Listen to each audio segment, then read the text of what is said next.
ঝালমুড়ি দিয়ে নিছি, চুরি করে নিয়ে নিছি, খাই দুইটা। হ্যাঁ খাই।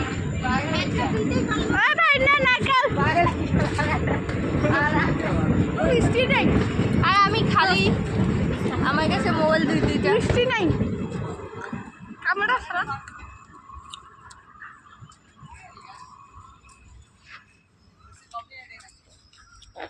এটা দিছে হচ্ছে নারকেল। ওই দাঁড়া আমি একটু ভাঙিয়ে দিই। ধরো মামা, ওকে দাও।